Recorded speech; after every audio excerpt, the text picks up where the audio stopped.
إن الحمد لله نحمده ونستعينه ونستغفره ونعوذ بالله من شرور أنفسنا ومن سيئات أعمالنا من يهده الله فلا مضل له ومن يضلل فلا هادي له وأشهد أن لا إله إلا الله وحده لا شريك له وأشهد أن محمدا عبده ورسوله صلى الله عليه وعلى آله وأصحابه أجمعين ومن اتبعهم بإحسان إلى يوم الدين. أما بعد, to proceed. So in our previous lesson we explained the next statement of Ibn Ajrum رحمه when he said فالاسم يعرف بالخفض. Al-ismu yu'rafu bil-khafdi, which means a noun is known by its state. By being majroor. Right. The noun, the first indicator. So now we're speaking about the indicators of an ismun. He said yu'rafu bil-khafdi. And as we mentioned, al-khafd is a term used by which are the two groups?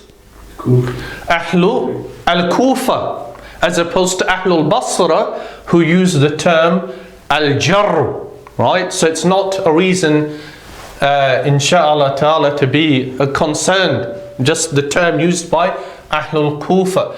So he said, yu'rafu bil-khafdi. So it means that if we have an ismun and it has the indicator of it being makhfudun or majrurun, then we know that this is an ismun. Why? Because the other two categories that constitute al-kalamu, which is a fi'lun and a harfun, they cannot become makhfudun or majrurun. Right? They do not accept or accommodate that indicator of it being makhfudun. So we recognize an ismun by bil khafdi. Then we mentioned what tanweeni, the second indicator, comprises of. And we mentioned that a tanweenu is of four categories. Right, so that might be concerning when ordinarily we looked at a tanweenu like this and we thought we understood it, right? Clearly, it is two harakatan or two vowels. However, remember what we said, that the tanween is what? It's the second one, isn't it? Yeah, second one. The second vowel is the indicator of it being tanween, right? So we call this tanweenu dammin, right? A tanween that comprises of a dhammah. And we said that a tanweenu, generally speaking, is of four types. The first type is called tanweenu at-tamkeen. Remember? Tanweenu at-tamkeen. And tanweenu at-tamkeen is the highest category of tanween that indicates that is an ismun.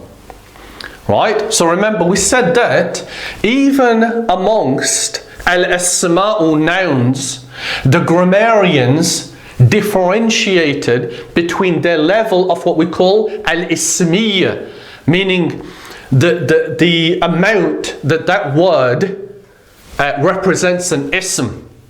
Right? So a division in effect. And the highest level of ismiyyah that a tanween can be or be representative of is a tamkeenu. Tanweenu a tamkeen. So for example, kitabun, a book, right? That can only be representative of an ismun. Right? Absolutely. Kitabun. Babun, a house. Baytun. Sorry, babun, a door. Baytun, a house. Jidarun, a wall. Okay, so all our al-asma'u that have tanweenu tamkeen, we said that's the highest indicator of it being an ismun. Now to understand that, we have the second type of tanween, which is at-tankir, tanweenu at-tankir. And we said that tanweenu at-tankir, what does it enter upon? We know it enters upon an ismun because that's the indicator of it being an ismun, that you have a tanween. But we said it's of two types, isn't it? The first type is, remember we said, when we have an ismu fi'lin lil amri, when we have an ismun, a noun, but that noun itself, it represents fi'l, an action, lil amri, of command. So if I said to you, Ya Annam al-Haq, sah, what does it mean? Stop. Right, stop talking, remember? And we mentioned the other examples of mah, which means stop what you're doing, and uffin, remember? Uffin, this is a word used to censure or rebuke a person. So, sah, right, and mah, these are two types of words that represent an action, a command form, but they end with the sukoon, right? However, remember we said that if there is a tanweenun on the end, which we call a tankir, then what meaning does it convey now? If we change it, so we change it from sah to sahin and mah to mahin, the meaning is? It's totally stop. Right. So sah, if you say to somebody sah, it means you stop talking. If you say sahin, it means you stop talking about everything. You say mah to a person, it means you tell them to stop what they're doing. If you say mahin, it means you stop everything. But note that what is on the end now? A tanween, right? Ya Amr, there's a tanween. That tanween on the end is called tanweenu at-tankir. Right? It represents a tanween that enters upon an ismun. It is still an ismun, but what did the grammarians describe it as? They described it as an ismu fi'lin lil amri. It's an ismun that represents a fi'l, an action lil amri, of command. Right? And this is where it becomes interesting, isn't it? Because the grammarians, they differed between different types of asma'un. Right? That's what we're talking about here. Differentiation between different types of asma'un. How do we differentiate between them? The type of tanween which is on the end. So the highest level of tanween that enters upon an ismun that represents its ismiyya is tanweenu at-tamkeen. That's the highest level. The second, or what comes after that, is the tanweenu tankir, which is a tanween that enters upon an ismu fi'lin lil amri. A tanween type of a tanweenu is tanweenu al-muqabalati. Al-muqabalati. The tanween of al-muqabalati. This one's more straightforward. Why? Because if we want to say the Muslims in Arabic, how do we say that?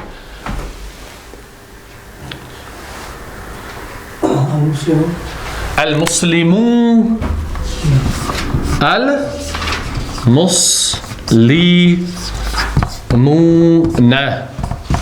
Right? Al-Muslimuna. What type of plural is al-Muslimuna? Right, it's Jam'u al-Mudhakkiri as-Salim. Right? That's what it is, isn't it? It's the sound male plural. Right? It ends with a noon. And remember, you can say al-Muslimuna, which is the marfu'un state, and al-Muslimina, which is the mansubun and the majrurun state. Right? So, al-Muslimuna is the Muslims, which represents the male form. How do we say the female Muslims? Right. Al-Muslima. In fact, what we need to do is make this indefinite to illustrate the point. Muslimatun. Right? So in the indefinite state, we say Muslimuna. And in the indefinite state, for the female Muslims, we say Muslimatun. Right? Amr? This is straightforward, inshallah, this type of tanween. So we say Muslimatun. That tanween here, they call tanweenul muqabalati. Right? Which represents the tanween that responds to the noon here. So we don't have a noon on the end of Muslimatun, do we? We have a tanweenu dammin. And that tanween they call tanweenul muqabalati because it's as a response to the noon on the end of the male version of Muslimuna. That's how it accommodates the indefinite state by having that tanween. So again, we have up to this point used the word Muslimatun and Mu'minatun and Sa'imatun and Qanitatun and so on and so forth, and we've just accepted that that's a normal tanween, right? However, the term that the grammarians use for it is tanweenul muqabalati. So it's as a response, or you could say it's the opposite of the noon on the male version. And similarly, if that was Muslimina, so I say Muslimina. Right, if it's Muslimina, what state is this now in? Muslimina. Right, it's mansubun or majrurun. Therefore, we have to say Muslimatin. Right? Because, remember, the tanweenu kasr in here represents both states, doesn't it? Yeah. For the sound female plural.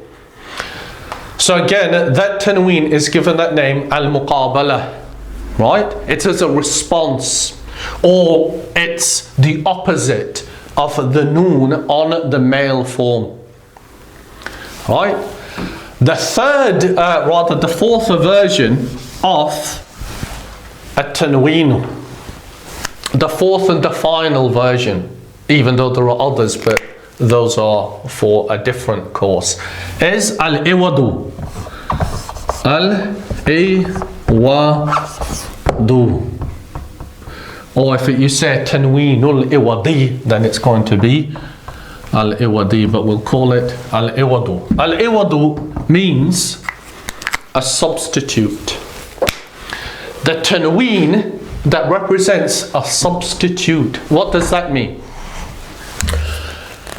Do you remember when we looked at the word yawma-idhin? Yeah. Remember that?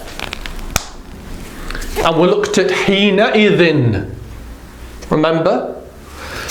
And we said that يَوْمَ إِذٍ comprises of two parts. يَوْمَ and إِذ. يَوْمَ and إِذ. Together it becomes يَوْمَ إِذ. But the tanweenu here, a tanweenu huna, that is called tanweenul iwad. The tanween of a substitute. What is it that it's substituting? Okay? It's substituting an entire sentence. Because tanweenul iwad, it can substitute one of three things. It can substitute an entire sentence, it can substitute a word, and it can substitute a harf. Right? A single letter. Okay? So it can substitute one of three things. This يَوْمَئِذٍ and حِينَئِذٍ, that substitutes an entire sentence. Okay?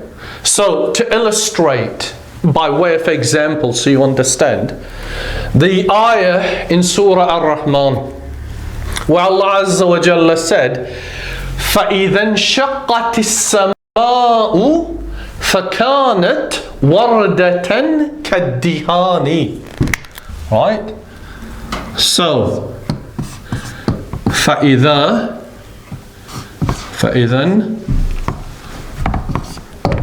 انشَقَّتِ السَّمَاءُ فكانت وردة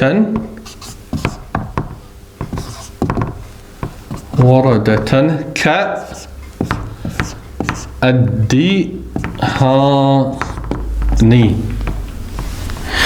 Right. فإذا when انشق means split. So when it splits, فإذا انشقت السماء. السماء means the sky. Right? So انشقت السماء means the sky is split. Talking about يوم القيامة. Right? So Allah Azza wa Jalla said, so when the sky is split apart, فَكَانَتْ كَانَتْ and it is, referring back to as-sama, وَرْدَةً. What does وَرْدَةً mean? It's a type of flower, a rose.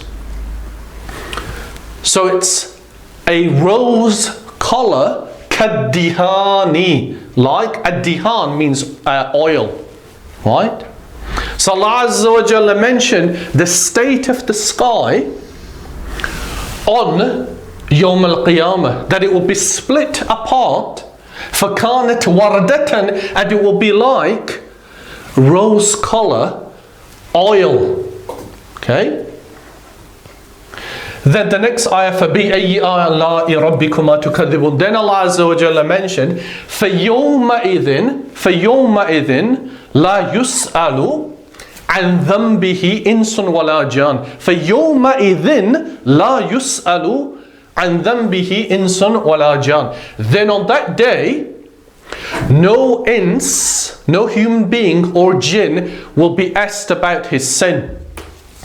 But the point is that the next ayah begins with فيومئذ لا يسأل لا يسأل.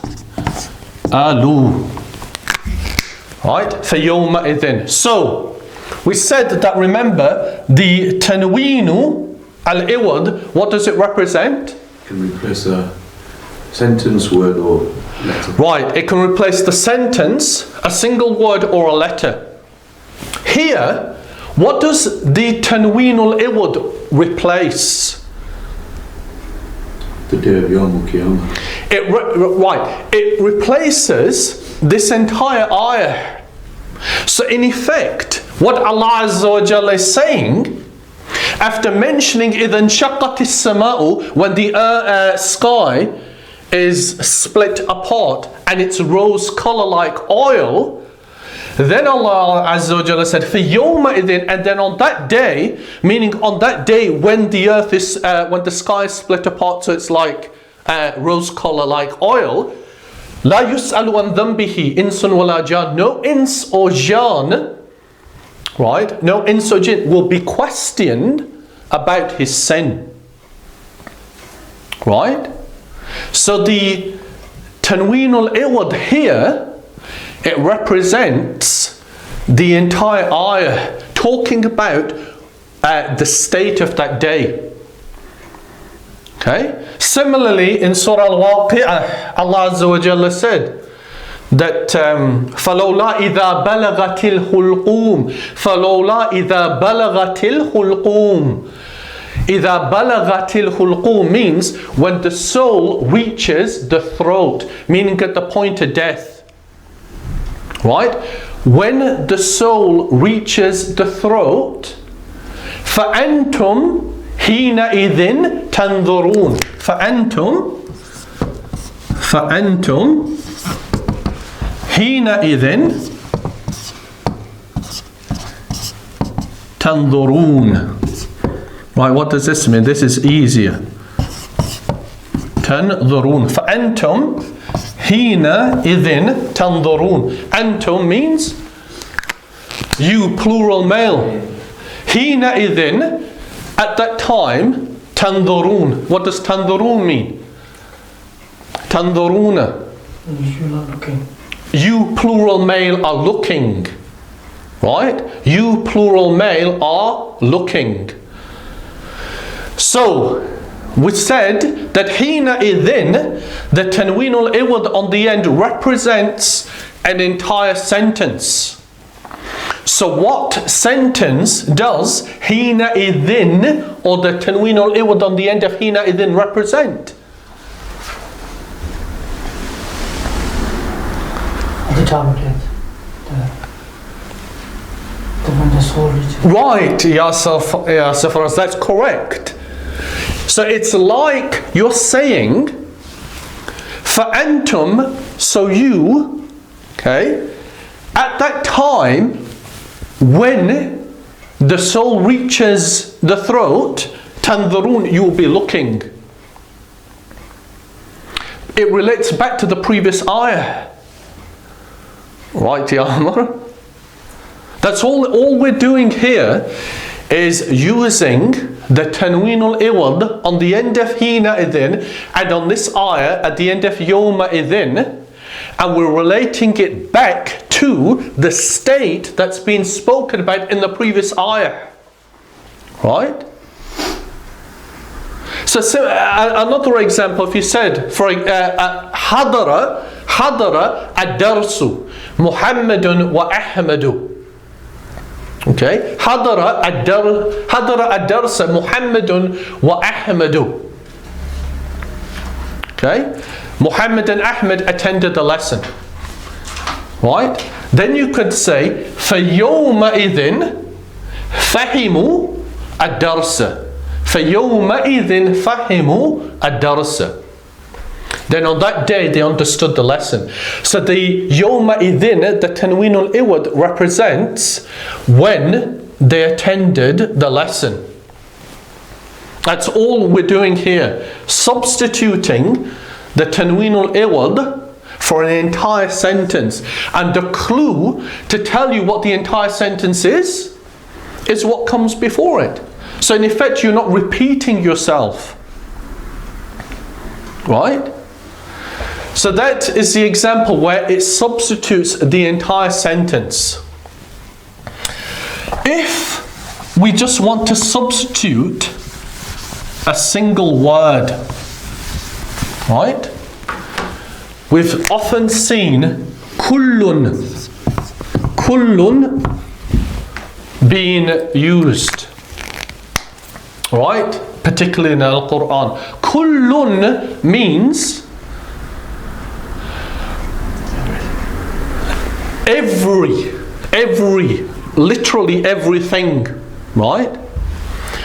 Now, if we said, for example, حضر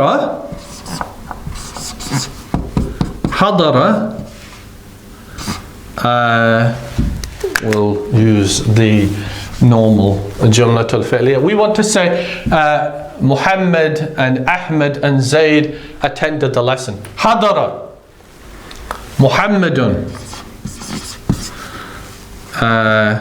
wa Ahmadu wa Zaydun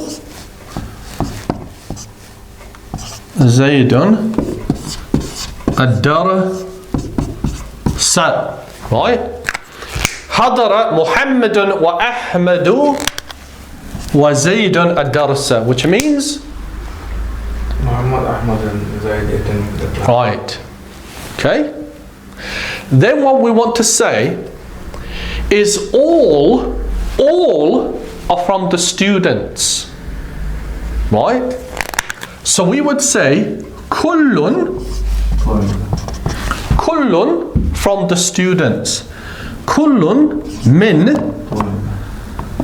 at-tullabi. Okay? So first we said Hadara Muhammadun wa Ahmadun wa Zaydun ad-darsa. Then we say Kullun min at-tullabi. Okay? Ya Amr? So remember we said that Kullun, that on the end of Kullun is Tanweenul Iwad. Tanweenul Iwad. And this Tanween, it replaces a word. It replaces a word. Which word would it replace? What if we wanted to say, right, Hadara Muhammadun wa Ahmadu wa Zaydun ad-darsa, all of these, or you could say all of those, are from the students. All of those. How would we say all of those? What's those in Arabic?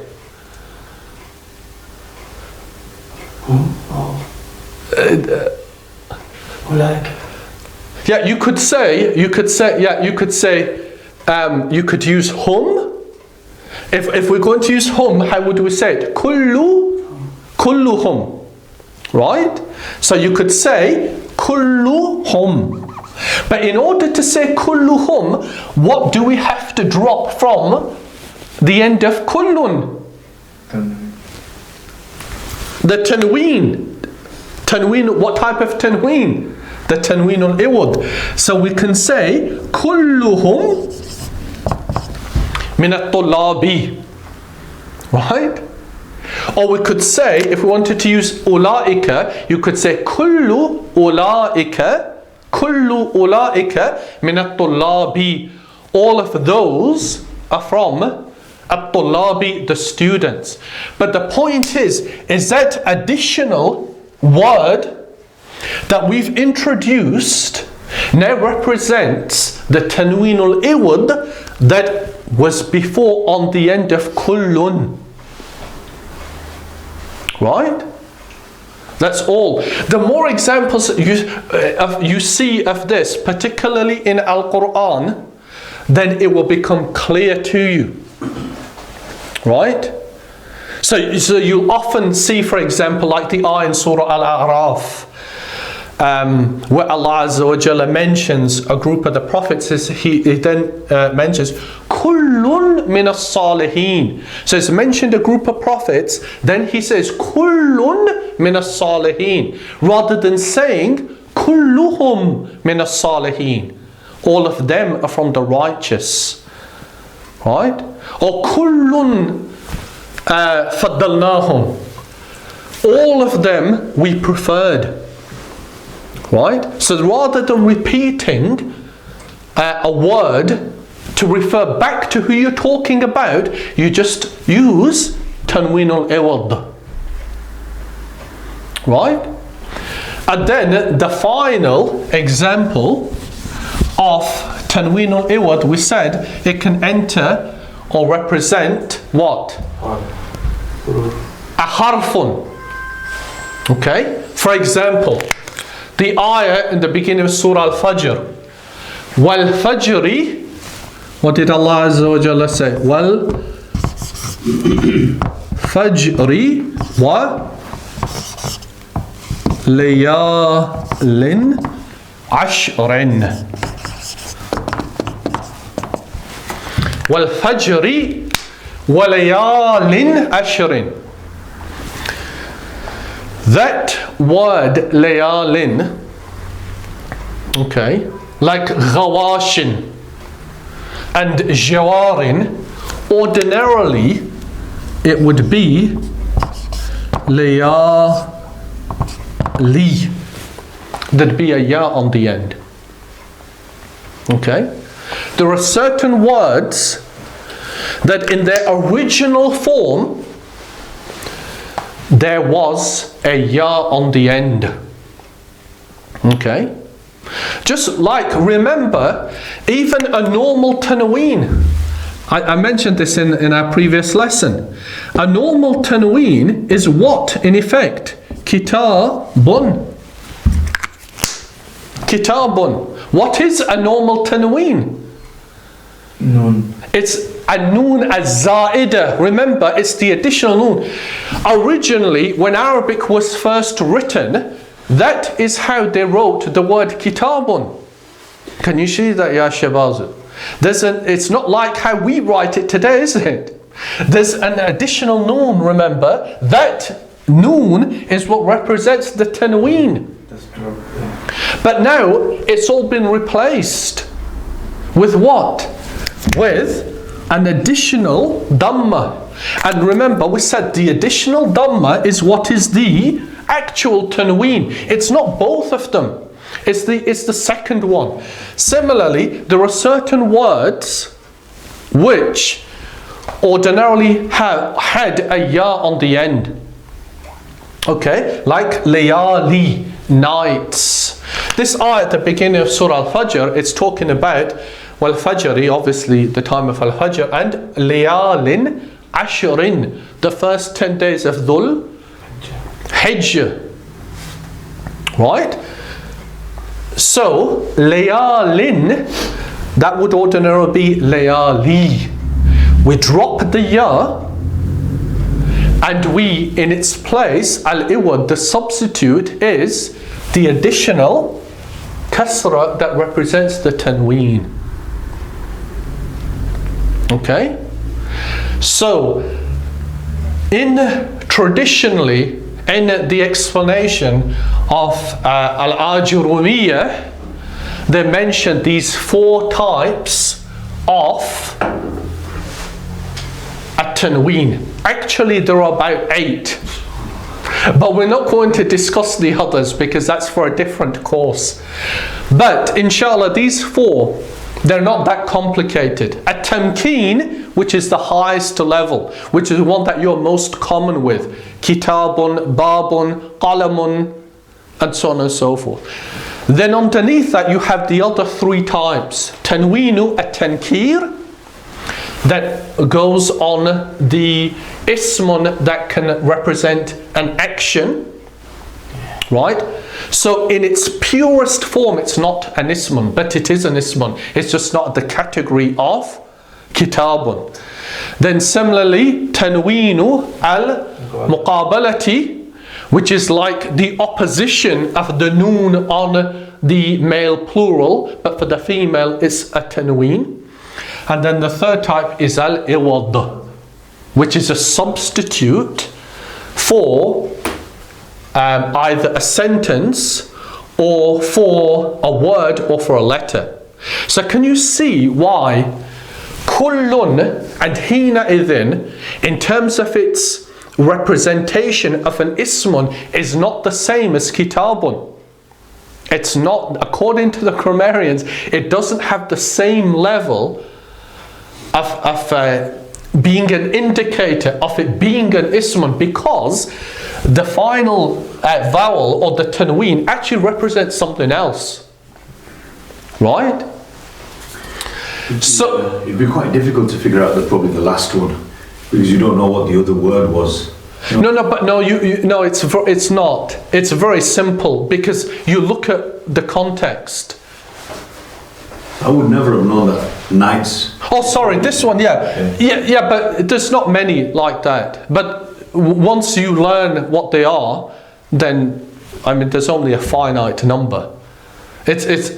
And you'll be more vigilant about these now you read the Quran, inshaAllah.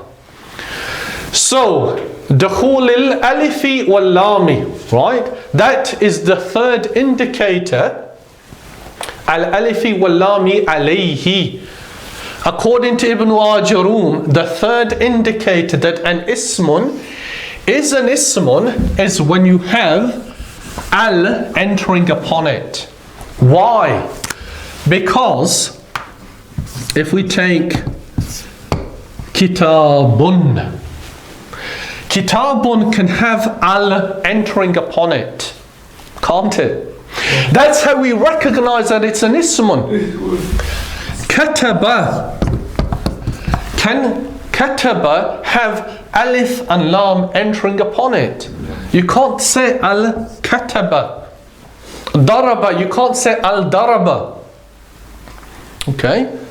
So it cannot have alif lam entering upon it. Similarly, a harfu jar, such as al-ba'u. You can't say al-ba or al-bi. Right?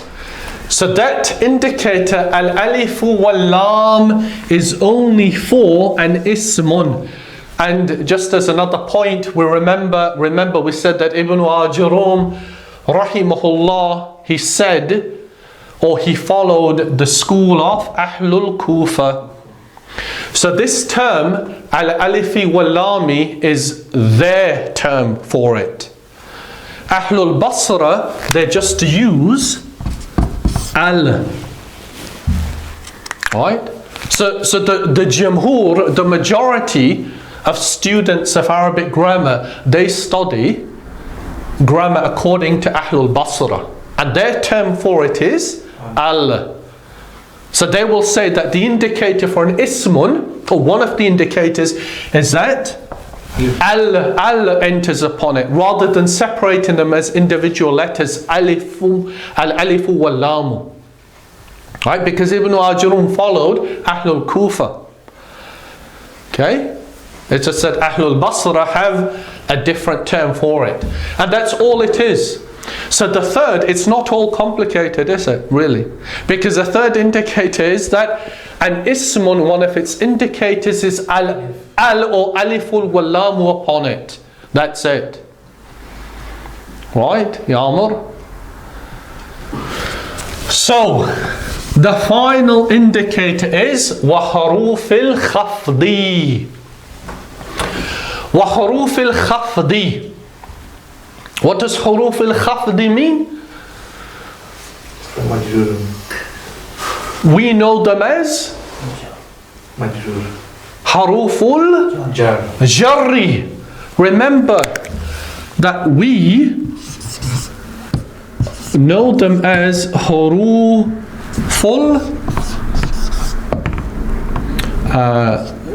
الجر. What's the difference between حروف الجر and حروف الخفض? Same.